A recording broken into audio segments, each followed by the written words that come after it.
여러분은 지금 무엇을 붙잡고 계신가요? 성공이라는 이름의 사다리? 안정이라는 이름의 울타리?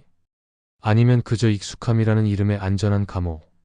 저는 모든 것을 완벽하게 통제하려 했던 사람이었습니다. 매일 아침 5시 30분 알람, 정확히 측정된 단백질 쉐이크, 분 단위로 계획된 일정표. 서울 금융가에서 가장 젊은 투자 애널리스트로서 저는 성공의 모든 지표를 갖추고 있었죠. 하지만 그날 밤 회의실 한가운데서 갑자기 숨이 막히고 심장이 터질 듯이 뛰었습니다. 처음 겪는 공황 발작이었죠. 그날 이후 제 인생은 완전히 달라졌습니다. 오늘 저는 제가 15년간 쌓아온 모든 것을 내려놓고 강원도 산골 할아버지의 가르침을 통해 어떻게 진정한 자유를 찾게 되었는지 그 여정을 여러분과 나누려 합니다.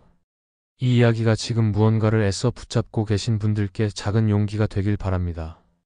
그리고 영상 끝부분에서는 할아버지께 배운 특별한 명상법도 함께 나눠드릴 예정이니 끝까지 함께 해주시고 구독과 좋아요도 부탁드립니다. 여러분의 인생에도 때로는 놓아야만 비로소 채워지는 순간이 있을 겁니다. 제 이야기를 통해 그 순간을 발견하시길 바랍니다. 나는 언제부터인가 모든 것을 통제하려 했다. 매일 아침 5시 30분 알람, 정확히 측정된 단백질 쉐이크, 분 단위로 계획된 일정표. 내 인생은 완벽하게 설계된 건축물 같았다. 서울 금융가에서 가장 젊은 투자 애널리스트로서 나는 성공의 모든 지표를 갖추고 있었다. 하지만 그날 밤 모든 것이 무너지기 시작했다. 준영 씨 괜찮아요? 동료의 목소리가 들려왔지만 나는 대답할 수 없었다. 회의실 한가운데서 갑자기 숨이 막히고 심장이 터질 듯이 뛰었다. 처음 겪는 공황 발작이었다. 그날 이후 나는 더 이상 예전의 내가 아니었다. 완벽했던 일정표는 무너졌고 손떨림은 점점 심해졌으며 밤마다 악몽에 시달렸다. 의사는 번아웃이라고 했다. 몸이 보내는 경고 신호라고. 최소 3개월의 휴식이 필요하다고 했지만 나에게 쉰다는 개념은 존재하지 않았다. 그것은 실패를 의미했다. 하지만 선택의 여지가 없었다. 회사는 내게 강제 휴가를 명령했다. 고향에 다녀와. 내 할아버지가 보고 싶어 하셔. 어머니의 말씀에 나는 15년 만에 강원도 작은 산골 마을로 향했다.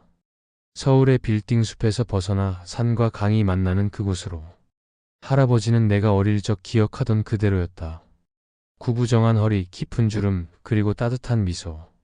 우리 손자 왔구나. 많이 야위었네. 할아버지는 내 얼굴을 오래 들여다보셨다. 그 눈빛에는 내가 숨기려 했던 모든 것을 꿰뚫어 보는 듯한 깊이가 있었다. 첫날 밤 나는 잠을 이루지 못했다. 스마트폰도, 노트북도, 아무것도 가져오지 않은 이 적막한 공간에서 나는 처음으로 내 생각과 감정에 온전히 마주해야 했다. 그것은 생각보다 훨씬 고통스러웠다. 할아버지가 내 방문을 조용히 두드렸다. 네, 그냥 잠이 안 와서요. 나와 함께 걸을래? 한밤중에 산책이라니. 하지만 나는 따라 나섰다. 달빛이 비치는 강가를 따라 걸으며 할아버지는 천천히 말씀을 이어가셨다. 내가 어릴 적에 이 강에서 놀다가 물에 빠진 적 있지? 기억나요. 너무 무서웠어요. 그때 내가 계속 물과 싸우려고 했어. 하지만 구해준 건 내가 마침내 몸을 맡겼을 때였지. 할아버지의 말씀이 내 마음을 파고들었다. 그날 밤 이후 나는 매일 아침 할아버지와 함께 명상을 시작했다. 처음에는 5분도 견디기 힘들었다. 내 머릿속은 주식 차트, 미팅 일정, 그리고 끝없는 불안으로 가득 차 있었다.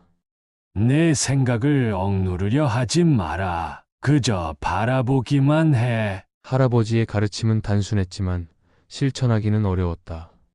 하지만 나는 포기하지 않았다. 매일매일 조금씩 내 마음의 소리에 귀 기울이기 시작했다. 어느 날 마을 도서관에서 일하는 수진을 만났다. 서울의 대형 출판사를 그만두고 이곳에 정착한 그녀는 나와는 정반대의 삶을 살고 있었다. 왜 서울을 떠났어요? 내가 물었다. 더 많은 것을 얻기 위해서요. 그녀가 웃으며 대답했다. 더 많은 것을요? 여기서요. 네. 비워야 채울 수 있잖아요. 그녀의 말은 나에게 충격으로 다가왔다. 나는 항상 더 많이 가지려고, 더 높이 올라가려고 했었다. 하지만 그 과정에서 정작 중요한 것을 놓치고 있었던 건 아닐까? 수진과 함께 마을 곳곳을 돌아다니며 나는 처음으로 주변을 제대로 보기 시작했다.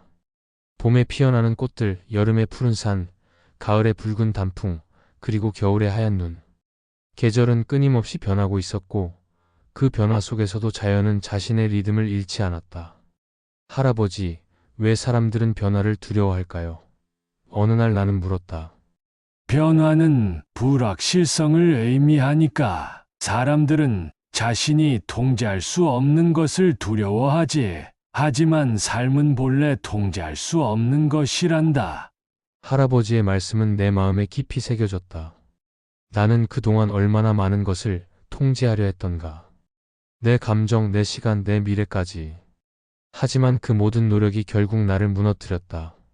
3개월이 지나고 서울로 돌아갈 시간이 다가왔다. 마지막 날 나는 할아버지와 함께 강가에 앉았다. 이제 알겠어요, 할아버지. 제가 그동안 붙잡고 있던 건 성공이 아니라 두려움이었어요. 변화를 두려워하고 실패를 두려워하고 내면의 목소리를 두려워했어요. 할아버지는 조용히 미소를 지으셨다. 서울에 돌아가면 어떻게 할 거니? 아직 정확히는 모르겠어요. 하지만 더 이상 모든 것을 통제하려 하지는 않을 거예요. 강물처럼 흐르면서도 내 길을 찾아가려고 해요. 서울로 돌아오는 기차 안에서 나는 창밖으로 흐르는 강을 바라보았다. 그리고 수진에게 문자를 보냈다. 다음 주에 다시 갈게요. 할아버지 명상 수업에 참여하고 싶어요. 그녀의 답장이 곧바로 왔다. 기다릴게요.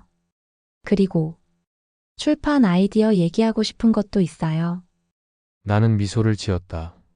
회사에 복귀하기 전 나는 사직서를 준비했다. 15년간 쌓아온 경력을 내려놓는 것은 두려웠지만 동시에 이상하게 가벼운 기분이었다. 마치 오랫동안 메고 있던 무거운 짐을 내려놓은 것처럼. 1년 후 나는 할아버지의 가르침을 담은 책을 수진과 함께 출판했다. 놓아야 비로소 채워지는 이라는 제목의 이 책은 많은 이들에게 위로와 용기를 전했다. 서울과 강원도를 오가며 나는 명상 워크숍도 진행하기 시작했다. 어느 날 예전 회사의 후배가 워크숍에 참석했다. 그의 눈에는 예전의 나와 같은 공허함이 보였다. 선배님, 어떻게 이렇게 변하셨어요? 저도 지금 너무 힘들어요. 나는 그에게 말했다. 내 안을 깊이 들여다보는 법을 배웠어. 감정을 억누르지 않고 이해하는 법을, 집착에서 벗어나는 법을 말이야. 그날 밤 할아버지에게 전화를 걸었다. 할아버지, 이제야 진짜 이해했어요. 삶은 강물과 같아요. 붙잡으려 하면 오히려 놓치게 되고 흐르는 대로 두면 오히려 그 길을 찾게 되는 거죠. 내가 쌓아 올린 것들에 집착하지 않고 내 안의 목소리에 귀 기울일 때 비로소 자유로워질 수 있다는 것을요. 전화기 너머로 할아버지의 따뜻한 웃음소리가 들려왔다.